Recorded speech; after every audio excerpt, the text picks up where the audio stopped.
పేదవాడి పక్షాన నిలబడతాం, ప్రజా గొంతుకై నినదిస్తాం. వాయిస్ ఆఫ్ వాయిస్లెస్, తెలుగువారి మనస్సాక్షి సాక్షి టీవీ. సాక్షి టీవీ ప్రసారాల కోసం మీ స్థానిక కేబుల్ ఆపరేటర్ను వెంటనే సంప్రదించండి. విజయవాడలో ఏపీ ప్రభుత్వ ఉద్యోగుల ఫెడరేషన్ అధ్యక్షుడు వెంకట్రామరెడ్డి మీడియాతో మాట్లాడుతున్నారు. లైవ్ చూద్దాం. కేసులు పెట్టి అరెస్ట్ చేసి సస్పెండ్ చేస్తుంటే వాళ్ళే మాట్లాడడంలే. అందరికీ భయం ప్రభుత్వం అంటే. ఇంత టార్గెట్ చేసి ఎవరన్నా అనుకూలంగా ఉంటే వాళ్ళకి పోస్టింగ్లు ఇవ్వడం నెలల తరబడి. సచివాలయంలో నాకు అనుకూలంగా ఉంటారని ముగ్గురికి 8 నెలలు పోస్టింగ్ ఇవ్వలే. ఏదంటే నాకెవరు పద్ధతి ఇవ్వకూడదు, నా పక్కన ఎవరు నిలబడకూడదు, నాతో పాటు ఎవరు రాకూడదు, భయపెట్టాలా.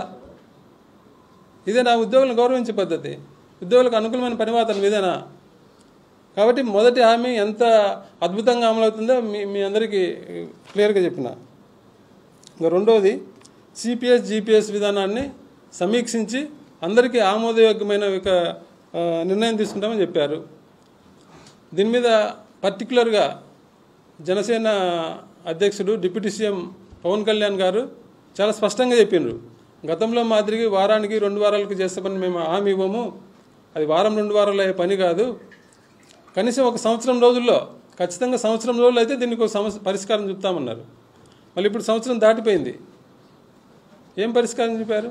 పరిష్కారం సంగతి పక్కన పెట్టు, కనీసం పరిష్కారం చేయాలన్న ఆలోచన ఉందన్న ప్రభుత్వం నిరూపించుకోవాలి కదా.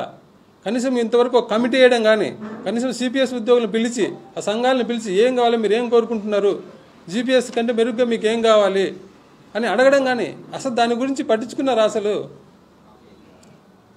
రెండోది అది పోయింది. మూడోది మెరుగైన పిఆర్సీ ఇస్తామని చెప్పారు. మెరుగైన పిఆర్సీ ఇస్తామని చెప్పిన వాళ్ళు పిఆర్సీ కమిషన్, అంటే పాత ప్రభుత్వం పిఆర్సీ కమిషన్ అపాయింట్ చేసింది. అపాయింట్ చేసిన పిఆర్సీ కమిషనర్ రిజైన్ చేసింది. ఎందుకు రిజైన్ చేసిందో ఎవరికి తెలియదు. ఆయన రిజైన్ చేసి సంవత్సరమైంది. సంవత్సరమైనా కూడా రిజైన్ చేసిన పిఆర్సీ కమిషనర్ స్థానంలో కొత్త పిఆర్సీ కమిషనర్ ఇంతవరకు అపాయింట్ చేయలే. ఇంకా మెరుగైన పిఆర్సీ ఎప్పుడు ఇస్తారు మీరు? పిఆర్సీ కమిషన్ని అపాయింట్ చేయకుండా మెరుగైన పిఆర్సీ ఇస్తామంటే ఎప్పుడు ఇస్తారు? ఇంకా పిఆర్సీని లేట్ చేయడానికే కదా పిఆర్సీ కమిషనర్ని అపాయింట్ చేయకుండా ఉన్నారు. అది అంతే. ఇంకా అధికారం చేపట్టిన వెంటనే ఐఆర్ ఇస్తామని చెప్పారు. వెంటనే అంటే ఎన్ని రోజులు? నేను లాస్ట్ మీటింగ్లో కూడా చెప్పా. వెంటనే అంటే నెల, 2 నెలల, సంవత్సరమా, 2 ఏళ్ళ, లేదంటే 5 ఏళ్ళ? సంవత్సరం దాటిపోయింది. గతంలో 2019లో కూడా అప్పుడు ప్రభుత్వం హామీ ఇచ్చింది. అప్పుడు ప్రభుత్వం ఏం చేసింది? ఫస్ట్ క్యాబినెట్లోనే, అధికారం చేపట్టిన ఫస్ట్ క్యాబినెట్లోనే 27% ఐఆర్ను ఉద్యోగులకు శాంక్షన్ చేసి జూలై 1 నుంచి 2019 జూలై 1 నుంచి ఉద్యోగులకు ఐఆర్ ఇచ్చింది. ఇప్పుడు వెంటనే అన్నారు సంవత్సరం దాటిపోయింది, ఐఆర్ గురించి అతిగతి లేదు. ఆ హామీ గోవిందా. 1వ తేదీ జీతాలు ఇస్తామని చెప్పారు. గత ప్రభుత్వంలో ఇవ్వడం లేదని. కరోనాకు ముందు, యాక్చువల్గా కరోనా ముందు అందరికీ 1వ తేదీ జీతాలు వచ్చాయి. కరోనా తర్వాత ఇబ్బందికర పరిస్థితుల్లో కొందరికి లేట్ అయినాయి.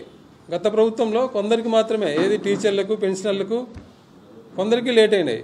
మా సచివాలయం ఉద్యోగులకు ఎప్పుడు 6 నెలలకు, సంవత్సరంలో 1-2 రోజులు మాత్రమే, 1వ తారీఖు కాకుండా 2వ తారీఖు, 3వ తారీఖు పడేది. కానీ ఇప్పుడు అందరికీ లేట్ అవుతున్నాయి. 1వ తారీఖు ఇస్తామని చెప్పిండ్రు, ఇప్పుడు ఎవరికి? మా సచివాలయ ఉద్యోగులకు కూడా 1వ తారీఖు పడ్డంలే. ఈ 6 నెలల్లో మీరు చూసుకోండి, గత 6 నెలల్లో కేవలం 1 నెల మాత్రమే 1వ తారీఖు వేశారు, మిగతా 5 నెలలు 1వ తారీఖు పడలేదు జీతం. అది ఈ హామీ అంతే.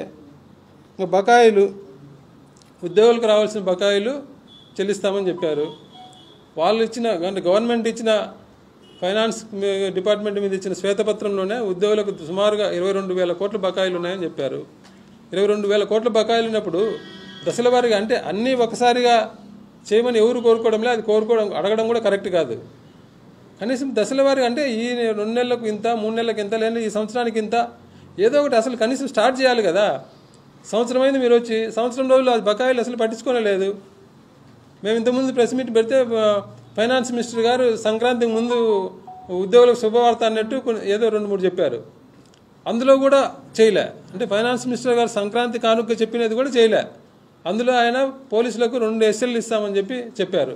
కేవలం 1 SL మాత్రమే ఇచ్చారు. ఒక సరెండర్ లీవ్ ఎన్కాష్మెంట్ మాత్రమే పోలీస్ డిపార్ట్మెంట్కి ఇచ్చారు. ఇంకా మినిస్టర్ గారు సంక్రాంతికి చేస్తామని చెప్పింది, రెండోది ఇంకా ఇంతవరకు చేయలే. ఈ మధ్యకాలంలో వచ్చిన బకాయిలు, అంటే బకాయిలు పేరుకుపోతున్నాయి తప్ప గవర్నమెంట్లో పాత బకాయిలు అనేది 1 రూపాయి కూడా క్లియర్ కాలే. ఇంకా తర్వాత పెన్షనర్ల సమస్యలు పరిష్కరించడం కోసం పెన్షనర్స్ కార్పొరేషన్ ఏర్పాటు చేస్తామని చెప్పారు. సంవత్సరమైంది, ఇంతవరకు ఏం దాని మీద కూడా అతిగతి లేదు. అవుట్సోర్సింగ్ ఉద్యోగులకు కన్సాలిడేటెడ్ కాంటింజెంట్ ఉద్యోగులందరికీ కూడా ప్రభుత్వ పథకాలు, అంటే వాళ్ళకి తక్కువ జీతాలు ఉన్నాయి, వాళ్ళకి ప్రభుత్వ పథకాలు ఇస్తామని చెప్పి హామీ ఇచ్చిండ్రు. సంవత్సరమైంది, నిన్ననే అమ్మఒడి తల్లికి వందనం పడింది, వీళ్ళకి రాలేదు. అవుట్సోర్సింగ్ ఉద్యోగులకు ఇవ్వలే. ఏ స్కీమ్ కూడా ఇంతవరకు, కనీసం రేషన్ కార్డు ఇవ్వమని అడుగుతున్నారు, రేషన్ కార్డు కూడా అవుట్సోర్సింగ్ ఉద్యోగులకు ఇవ్వలే. అవుట్సోర్సింగ్ ఉద్యోగులకు చెప్పింది చేయకపోగా ఉల్టాగా వాళ్ళు ఆప్కాస్ కింద ఇప్పుడు ప్రశాంతంగా ఉంటే ఆప్కాస్ తీసేసి మళ్ళీ ప్రైవేట్ ఏజెన్సీలు తీసుకొస్తామని చెప్తున్నారు. ఆప్కాస్ వచ్చి నాకేమైంది, వాళ్ళకు 1వ తారీఖు వాళ్ళకి జీతం వస్తుంది, వాళ్ళ ఈఎస్ఐ సక్రమంగా కడుతున్నారు, వాళ్ళ ఈపీఎఫ్ సక్రమంగా కడుతున్నారు, అంత ప్రశాంతంగా ఉంది. అంతకుముందు ప్రైవేట్ వాళ్ళు ఏం చేసేవాళ్ళు, వాళ్ళు ఇష్టం వచ్చినట్టు జీతం కూడా గవర్నమెంట్ ఇంత ఇచ్చి వాళ్ళకి నచ్చినంత జీతం ఇచ్చేవాళ్ళు, ఈఎస్ఐలు కట్టేవాళ్ళు కాదు, ఈపీఎఫ్ కట్టేవాళ్ళు కాదు, అన్ని రకాల ఇబ్బందులు ఉన్నాయని చెప్పి ప్రభుత్వం ఆప్కాస్ అనే ఒక గవర్నమెంట్ ఏజెన్సీని తీసుకొస్తే దాంట్లో కూడా తక్కువ, మళ్ళీ ప్రైవేట్ ఏజెన్సీలకు 4 నుంచి 5% కమిషన్ ఇచ్చేవాళ్ళు, ఆప్కాస్లో 1% మాత్రమే కమిషన్. అంటే దీనివల్ల ప్రభుత్వానికి కూడా డబ్బు ఆదా అవుతుంది. అలాంటి ఆప్కాస్ని తీసేసి మళ్ళీ ప్రైవేట్ ఏజెన్సీలు తీసుకొస్తామంటున్నారు. అందుకోసం మంత్రులు కమిటీ చేసిండ్రు. అంటే ఉద్యోగులకు బెనిఫిట్ చేస్తామనేది ఒకటి చేయకపోగా ఉద్యోగులు మళ్ళీ ఇబ్బంది పరిచే కార్యక్రమం, ఉద్యోగులను దళారులకు దోపిడీకి గురి చేసే కార్యక్రమం ప్రభుత్వం చేస్తుంది. 9 వాలంటీర్ల సంగతి అందరికీ తెలిసిందే. అది ఉద్యోగులు కాదు, కానీ ప్రభుత్వ ఉద్యోగుల కేటగిరీలో చెప్పింది కాబట్టి వాలంటీర్లకు కొనసాగిస్తాం, 5,000కు 10,000 అన్నారు. మొత్తానికి వాళ్ళ ఉద్యోగం పోయింది. ఈ రకంగా 9 హామీలు ఇచ్చిండ్రు.